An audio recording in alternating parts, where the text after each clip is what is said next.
How are you breathing now? Well, let me guess. Your breath is reaching somewhere up to the middle part of your chest. And that is how we normally breathe. Normally, we are not breathing all the way down to the bottom of the lungs. In the last section, we practiced belly breathing or deep breathing or abdominal breathing. We were breathing all the way down to the bottom of the lungs, causing our belly to expand, causing our belly to push out. And this is the most effective way to breathe. Now, when we are in stress, we breathe even less. We are only breathing somewhere up to the upper part of your chest. And this is called shallow breathing. Breathing to the upper part of your chest is called shallow breathing. In shallow breathing, you are drawing minimal air into the lungs. You are breathing only till the upper area of the chest, engaging less than half of the respiratory organs. Now, what does this do? So simply imagine that you bought a house and you want to get it painted. You call a number and they give you different packages, say 5,000 for 1 to 3 professionals, 10,000 for 4 to 6 professionals, 15,000 for 7 to 9 professionals, and so on. I'm sure the packages are more complicated, more sophisticated, so this is just an example. Now you choose to go with the first package. You pay 5,000 for 1 to 3 professionals. But you only ask them to send you just one professional to paint your house. No reason, but you don't go for all the 3 professionals to paint the house. Now what do you imagine happens? The house takes longer time to get done. The efficiency is reduced because you didn't choose to employ all the 3 professionals who were available to you at the same price. But that sounds crazy. Who would do that? But we do that every day without realizing.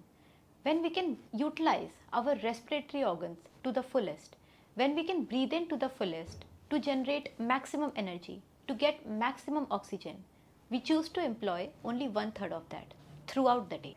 Now try and understand this. When we are in stress, our body automatically goes into the shallow breathing mode. Notice it the next time you feel anxiety, you feel anger, you feel panic. Stress causes shallow breathing. Now when we breathe shallowly, out of habit, without realizing it, without being aware of it, the body remains in a cyclical state of stress. Our stress causing shallow breathing and shallow breathing causes stress. This eventually makes stress a habit for the body and for the mind.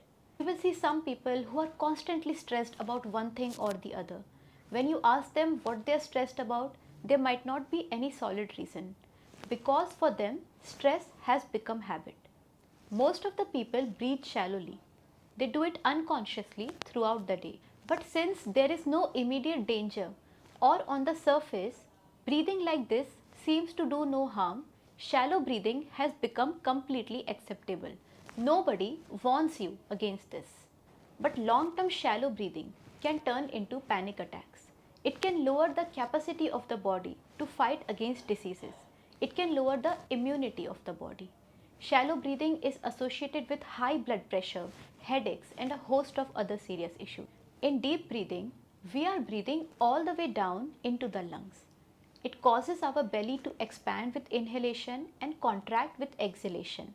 So that is why deep breathing is also called as belly breathing or abdominal breathing. Now this does not mean that the breath is not going into the lungs or the breath is going into the abdomen. That's not possible because you can only breathe with your lungs. This just means that when you are breathing that deeply, it pushes your diaphragm down into the belly and that causes the belly to expand and contract. Your diaphragm is the principal respiratory organ that separates your chest and stomach. So proper breathing begins at the nose. Very important to note here that it begins at the nose and not the mouth.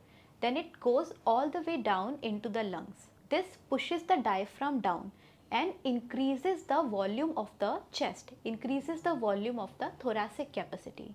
Now when the belly expands, because the diaphragm has been pushed into it, this creates a negative pressure into the chest. So when it creates a negative pressure into the chest, there is more air flowing into the lungs. Belly breathing is the most efficient way to breathe, as it utilizes your diaphragm's functionality in the best way possible. Healthy movement of the diaphragm stimulates the vagus nerve, which helps with the heart health, anxiety, digestion, and your overall mental health. Learning proper breathing techniques could be one of the best things that you can do for your health, happiness, and longevity.